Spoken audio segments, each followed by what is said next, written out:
isso que eu tenho nas mãos a doutrina da consolação.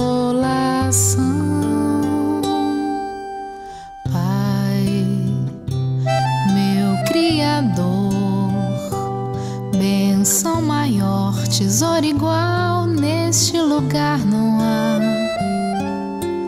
Pai, ó meu Senhor, com gratidão lhe peço forças para fazer multiplicar no lar, na casa de oração,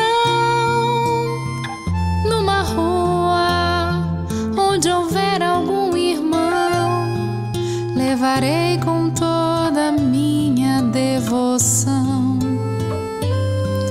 a doutrina do meu coração.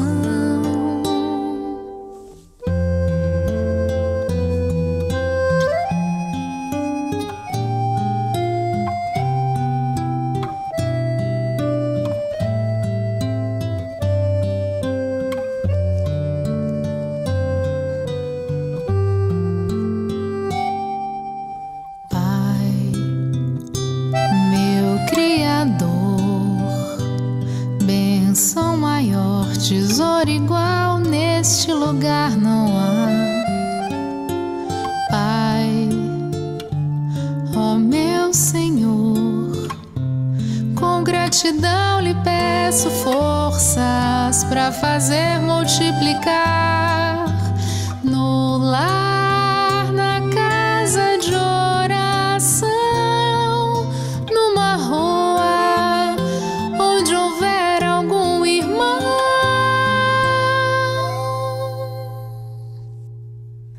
levarei com toda a minha devoção a doutrina do meu coração.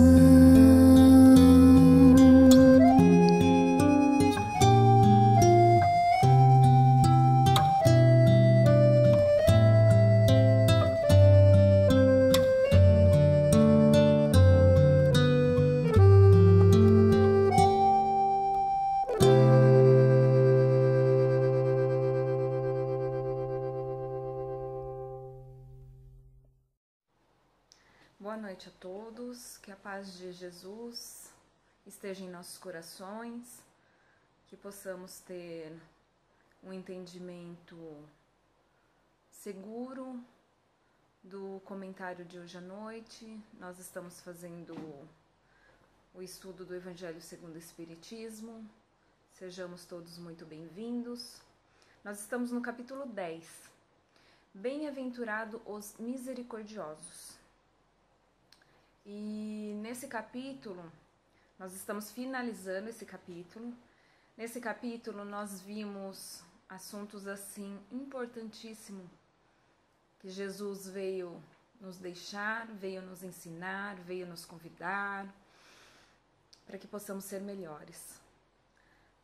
E nesse capítulo nós vimos perdoar para que Deus vos perdoe.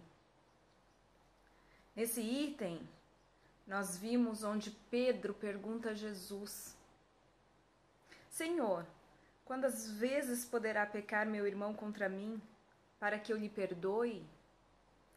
Será até 7 vezes?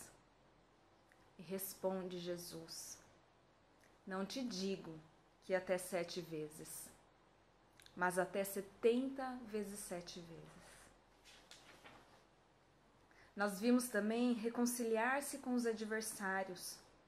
Conserta-te sem demora com o teu adversário, enquanto estás a caminho com ele, para que não suceda que ele te entregue ao juiz e o juiz te entregue ao seu ministro, e sejas mandados para a cadeia. Em verdade te digo que não sairás de lá enquanto não pagares o último ceitil. Então, nesse item, Jesus vem nos convidar para que possamos nos reconciliar com os nossos adversários.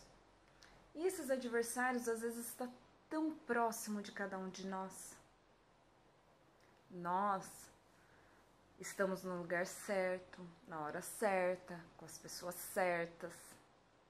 Às vezes o adversário é aquele familiar mais próximo que nós temos e que precisamos reconciliar. Então Deus nos deu e nos dá a oportunidade da reconciliação diariamente.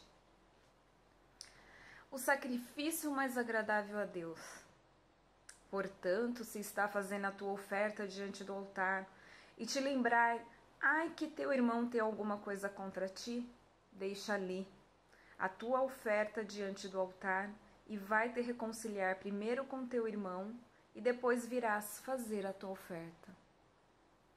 E Jesus disse, vai te reconciliar primeiro com teu irmão e depois virás fazer a tua oferta.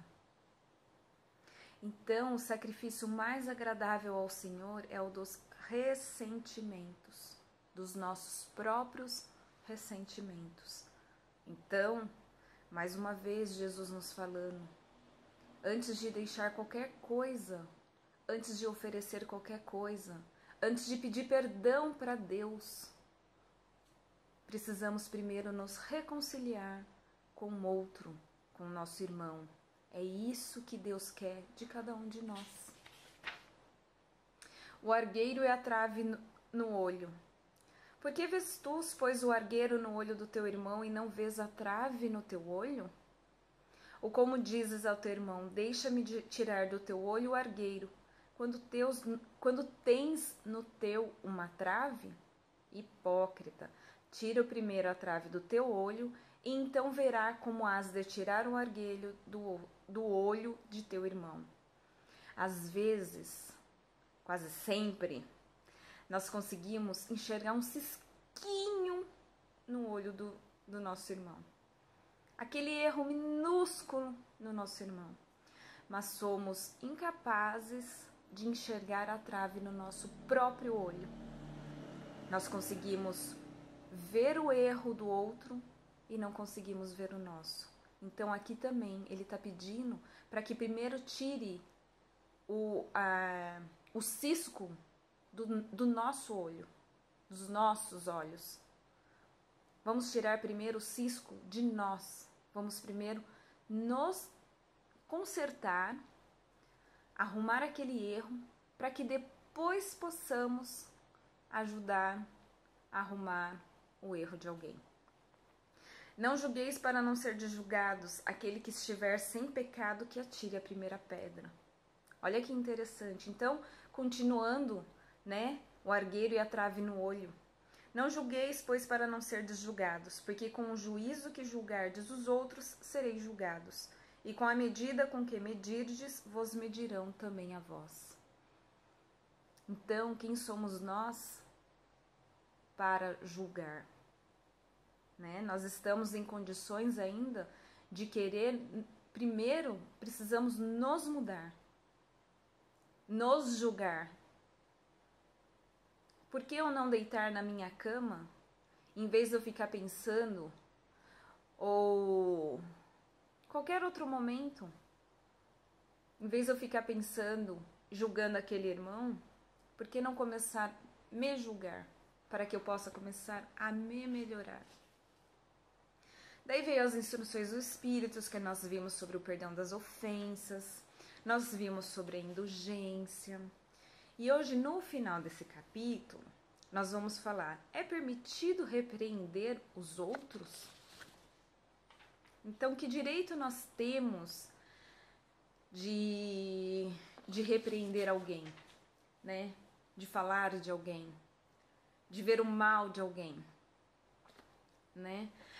A lei de amor, a lei de Deus, vamos deixar bem claro que, primeiramente, nós não devemos julgar, como nós já vimos no capítulo. Nós precisamos, primeiramente, olhar para nós mesmos. E a lei de Deus, a lei do amor, ela não permite de maneira nenhuma que possamos denigrir a imagem de alguém. Então, primeiramente que fique bem claro isso, E deixando também bem nós já sabemos, indo lá na essência, que nós todos somos imperfeitos, todos passamos por dificuldades, todos nós estamos no caminho da evolução, no caminho da aprendizagem. Então, estamos num planeta de provas e expiações. Um planeta que o mal existe, que nós vamos ver o mal. Mas como ver esse mal? Para quê? Com que intenção? Então nós vamos ver aqui, nós temos 3 perguntinhas, mensagens de São Luís, a mesma coisa, um convite, está aqui para que possamos meditar, estudar, analisar. Ninguém sendo perfeito, não se segue que ninguém tem o direito de repreender o próximo. Então ninguém sendo perfeito, né? Como eu disse, todos ainda somos imperfeitos, todos temos dificuldades, todos vivenciamos o mal. Então será que temos o direito de repreender o próximo? E de que maneira nós vamos fazer isso? Olha a resposta, olha a mensagem de São Luís, de 1860. Certamente que não, pois cada um de vós deve trabalhar para o progresso de todos, e sobretudo os que estão sob a vossa tutela. Então, aqui está dizendo que nós podemos sim, né? Podemos sim enxergar o mal de alguém e que nós devemos trabalhar para ajudar essa pessoa a se melhorar. Principalmente e sobretudo dos que estão sobre a vossa tutela. Sobre aqueles que estão sobre a nossa responsabilidade. Mas isso é também uma razão para fazerdes com moderação, com uma intenção útil, e não como geralmente se faz pelo prazer de denegrir. Então São Luís vem nos dizer que nós temos que fazer com moderação. Mas geralmente como é que fazemos? Como é que as pessoas ainda fazem? Queremos sempre ter o prazer de denegrir a imagem daquela pessoa, daquele mal que ela está cometendo. Quando eu digo ainda, porque nós estamos no caminho da perfeição, né? Nós estamos aqui estudando, aprendendo. Jesus veio para nos mostrar que o caminho existe. Daí, neste último caso, a censura é uma maldade, o denegrir, né? Quando nós estamos denegrindo alguém, a imagem de alguém, nós estamos fazendo por maldade. Infelizmente, é por maldade. E um dever que a caridade manda cumprir com todas as cautelas possíveis. Quando nós olharmos o mal de alguém, São Luís está dizendo para que possamos fazer com caridade, né? Para que a gente possa fazer com cuidado, com cautela, com carinho, com amor. Quando uma mãe repreende um filho, mas é certeza absoluta que essa mãe está fazendo para o melhor daquela criança, para o melhor daquele filho. Muitas vezes nós conseguimos enxergar, como que eu vou dizer, a maldade que existe ainda naquele espírito, naquela criança. Por quê? Porque ela traz de vidas passadas, né? Então, às vezes pequeno ainda, aquela mãe, aquele pai, aquela criança que está sob sua responsabilidade, ela consegue ver. E qual mãe é que não quer o amor do seu filho? Então aqui é um exemplo que nós estamos trazendo, que eu estou trazendo para vocês, de como repreender o outro. né? Então aqui ele pede para que seja com cautela, com carinho, com atenção. E ainda assim, a censura que se faz do outro deve ser endereçada para nós mesmos, para vermos se não a merecemos também. Então, né, a censura, quando nós olhamos o mal, quando nós julgamos, quando nós falamos, precisamos primeiramente ver se não está endereçada para cada um de nós. Por quê? Porque o mal que existe naquela pessoa, o mal que ainda nos aflige naquela pessoa, com certeza é um mal que nós precisamos resolver dentro de nós. A dificuldade do outro é a nossa dificuldade também. Aquilo que não me agrada no outro, com certeza é aquilo que eu preciso mudar no meu interior. Então São Luís pede para vermos, né, com atenção o mal que nós enxergamos no outro. A pergunta número 20, o item número 20. Será repreensível observar as imperfeições dos outros quando disso não possa resultar nenhum benefício para eles e mesmo que não as divulguemos? Será repreensível observar as imperfeições dos outros? Então, qual é a intenção que nós temos quando olhamos o mal de alguém, o erro de alguém? E por quê? Por que nós conseguimos olhar esse mal? Tudo depende da intenção. Certamente que não é proibido ver o mal, quando o mal existe. E como eu disse, nós estamos no planeta de provas e expiações. Aqui, o mal existe. Então não tem como não enxergar o mal. Seria mesmo inconveniente ver-se por toda parte somente o bem. Olha que ele diz pra gente que seria inconveniente a gente só enxergar o bem. Porque o que seria de nós? O que eu iria me melhorar? Se eu só consigo ver o meu bem, se eu consigo ver as coisas boas que eu faço. Não, nós estamos aqui para nos mudarmos. Então, para eu mudar, eu preciso enxergar aquilo que ainda me prejudica e aquilo que eu ainda acabo prejudicando o outro.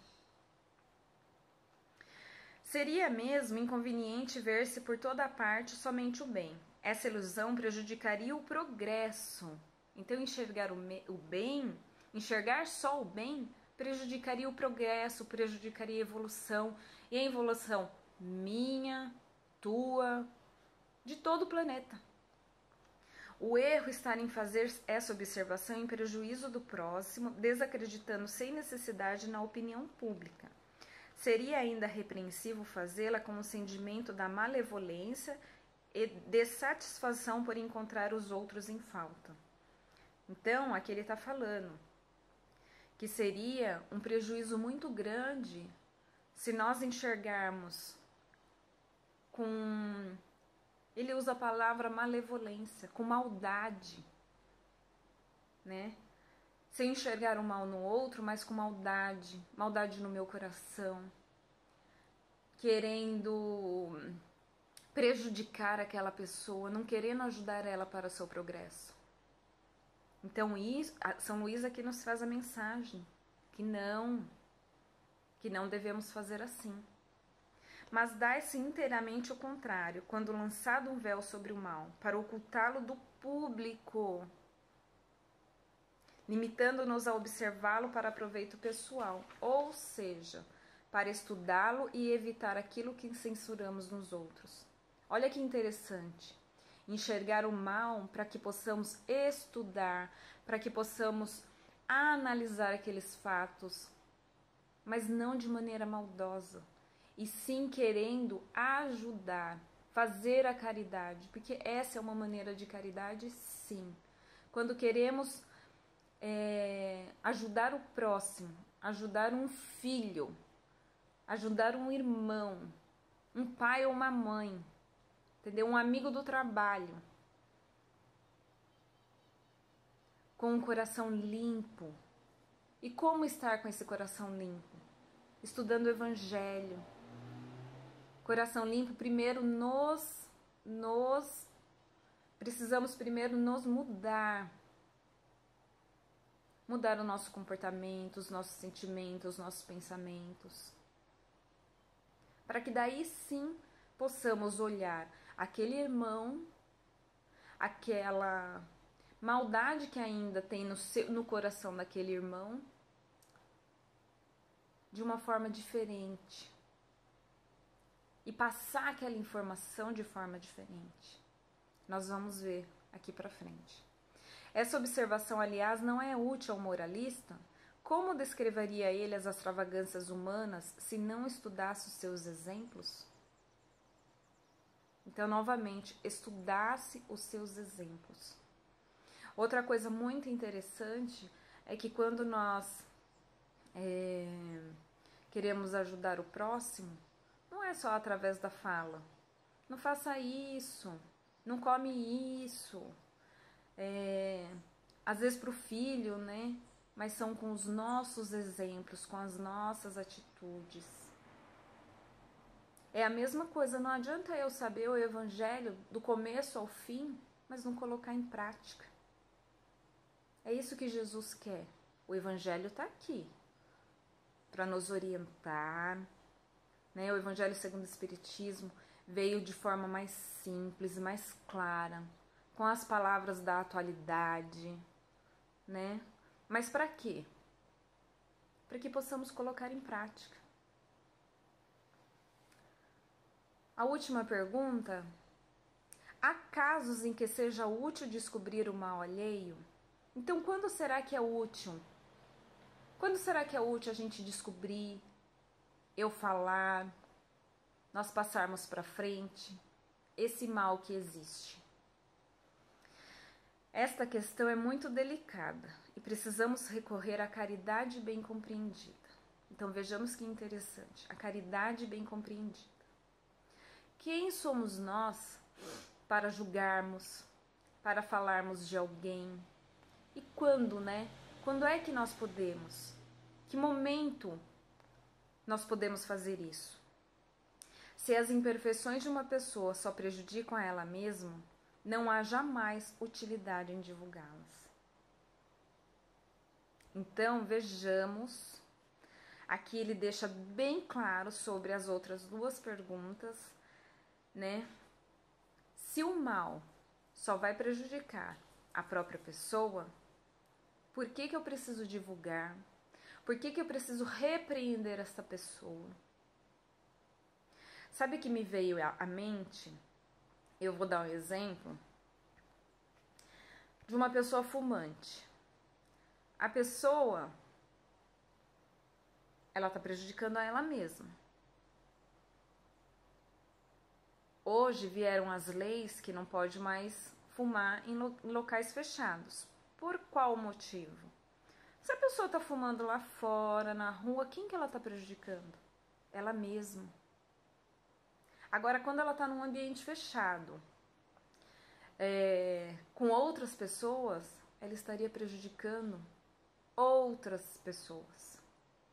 Então, vejamos que interessante. Precisou vir a lei, precisou repreender aquele mal que existia. Por quê? Porque a pessoa, ela não prejudicava só ela mesma, e sim todas as outras ao seu redor. Continuando. Mas se elas podem prejudicar a outros, é necessário preferir o interesse do maior número ou de um só. Então, tá aqui o exemplo que eu acabei de dar.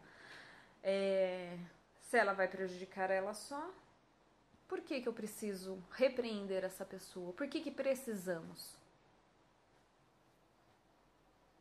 Então, agora, se ela vai prejudicar um grupo ou várias pessoas, esse mal precisa ser divulgado. Conforme as circunstâncias, desmascarar a hipocrisia e a mentira pode ser um dever. Pois é melhor que um homem caia do que muitos serem enganados e se tornarem suas vítimas. Em semelhante caso, é necessário balancear as vantagens e os inconvenientes. Mas nunca esquecendo que precisamos fazer com caridade. Precisamos fazer com cautela, com carinho, com responsabilidade. E não podemos sair por aí denegrindo, julgando aquela pessoa. E para fazermos com isso, com carinho, precisamos estar com o coração limpo. E como limpar esse coração? Estudando o Evangelho, fazendo prece, tentando estar com o pensamento sempre elevado a Jesus, para que Jesus esteja sempre conectado, para que possamos estar sempre conectados com Jesus.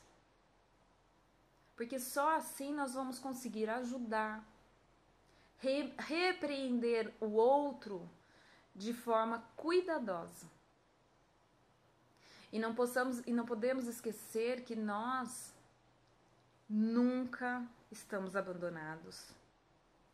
Jesus está sempre presente e através da prece nós conseguimos fazer a ligação direta com Ele, com Deus. A hora de nos conectarmos com Deus é através da prece. Seja da maneira que for feita, mas vindo do coração. E Deus vai nos dar sabedoria, sustentação, para que possamos ajudar o outro e nos ajudar com as maldades que ainda existem no nosso planeta, porque estamos no planeta de prova e expiação. Então, o mal existe, porque ainda falta o bem, né? Como nós ouvimos aqui, enxergar só o bem prejudicaria o nosso progresso, a nossa evolução. Então precisamos enxergar o mal para que possamos corrigir esse mal. Mas não vamos esquecer que esse capítulo vem nos ensinar que primeiramente nós precisamos nos ajudar, nos melhorarmos. E aí sim, vamos conseguir ajudar nosso irmão, o nosso próximo, aquele que também tanto precisa de ajuda como nós. Então, que a paz de Jesus, que Deus nosso Pai possa nos envolver, nos dando sabedoria para que possamos sempre trabalhar no bem e querer caminhar no bem, junto com o Evangelho, junto com os ensinamentos do Cristo. Que todos tenham um ótimo final de semana, que a paz esteja em nossos corações e que Deus abençoe e continue nos abençoando hoje e sempre. Muito obrigada pela atenção de todos.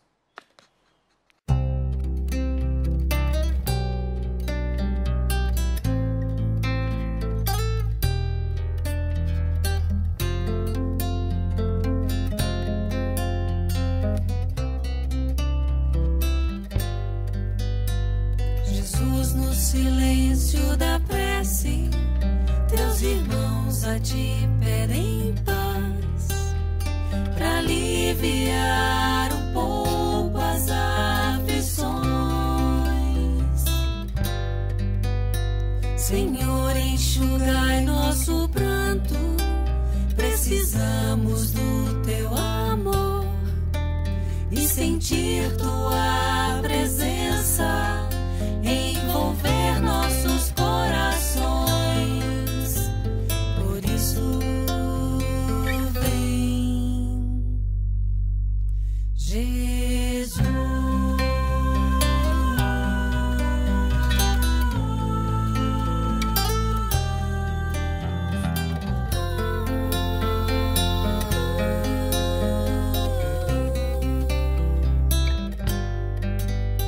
Jesus, no silêncio da prece, teus irmãos a ti pedem paz, pra aliviar um pouco